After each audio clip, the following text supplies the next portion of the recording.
दोस्तों, क्या आपने कभी सुना है योगिनी एकादशी? एक ऐसी एकादशी जिसे कहा जाता है पाप नाशक एकादशी, जिस दिन के व्रत से बुरे कर्मों का भार हल्का होता है और मन को एक नई शुद्धि मिलती है।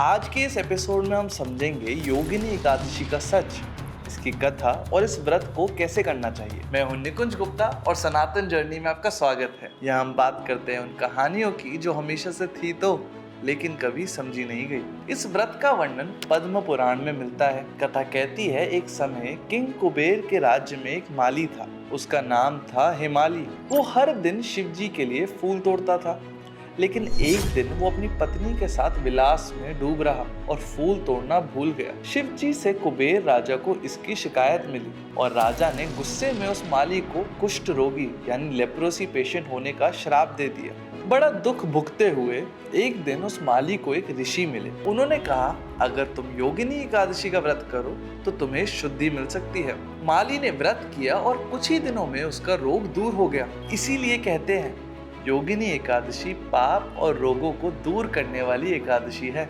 व्रत कब और कैसे करें? ये व्रत आषाढ़ माह के कृष्ण पक्ष की एकादशी तिथि को होता है। अगर सिंपल भाषा में बोले, जून जुलाई के आसपास ये एकादशी आती है। इस दिन जो व्यक्ति दिल से व्रत रखता है उसे मन की पाप शुद्धि, रोग मुक्ति और मन की शांति मिलती है। क्या इस व्रत को कोई भी रख सकता है? हाँ भाई, कोई भी, पुरुष या महिला कोई भी रख सकता है। ये व्रत इनर क्लेंजिंग के लिए बहुत ही शक्तिशाली माना गया है। अगर आपको लगता है कुछ बुरे कर्मों का भार छूटा नहीं है या मन अक्सर गिल्टी फील करता है, तो ये व्रत बहुत ही ज्यादा उपयोगी माना जाता है। चलिए अब समझते हैं कैसे करें योगिनी एकादशी का व्रत। तैयारी और संकल्प है पहला स्टेप। सुबह स्नान करें और साफ कपड़े पहने। भगवान विष्णु जी के सामने संकल्प लें, मैं योगिनी एकादशी का व्रत रख रहा या रही हूँ अपनी मन की शुद्धि और पाप मुक्ति के लिए। पार्ट 2 है पूजा। विष्णु भगवान जी की मूर्ति या फोटो के सामने दिया जलाएं, तुलसी पत्र चढ़ाएं, ओम नमो भगवते वासुदेवाय मंत्र का जाप करें कम से कम 108 बारी।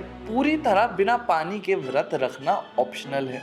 जो हेल्थ वाइज संभव हो सिर्फ फल, दूध या सात्विक भोजन ले सकते हैं। अनाज, चावल या दाल ये नहीं खाना चाहिए। पॉइंट 4 है रात को जागरण। यदि संभव हो रात में विष्णु भजन या मंत्र जाप करें। मन में भगवान का ध्यान रखना बहुत ही ज्यादा जरूरी है। आजकल हमारा मन बहुत आसानी से इधर उधर भटक जाता है। टीवी हो, फोन हो, नोटिफिकेशंस हो। बस उस रात को कोशिश कीजिए कि मन को सिर्फ भगवान की तरफ लगाएंगे। स्टेप 5 है अगले दिन व्रत तोड़ना। व्रत तोड़ने की विधि है, द्वादशी तिथि के दिन सुबह स्नान करके तुलसी पत्र के साथ पानी पी के व्रत तोड़ सकते हैं। फिर सात्विक भोजन करें बिना अनियन या गार्लिक के। अगर संभव हो तो दान पुण्य करें। वस्त्र, भोजन, पैसा देना शुभ माना जाता है। ये पूरी एकादशी व्रत विधि है, सिंपल और मन से करने वाली। दोस्तों, आज के जमाने में हम सबके मन में बुरे कर्मों का कुछ भार होता है। कई बार गिल्ट, स्ट्रेस या अपने पुराने कर्मों की चिंता रहती है। योगिनी एकादशी एक ऐसा अवसर है जब हम अपने मन को साफ कर सकते हैं और नए संकल्प के साथ जीवन को आगे बढ़ा सकते हैं। इस व्रत का मूल मंत्र है पाप से मुक्ति और मन की शुद्धि, और ये आज के दौर में सबसे जरूरी चीज भी है, अपने मन को हल्का करना। तो दोस्तों, क्या आपने पहले योगिनी एकादशी के बारे में सुना था? और क्या आप इस बार व्रत रखने का सोच रहे हैं?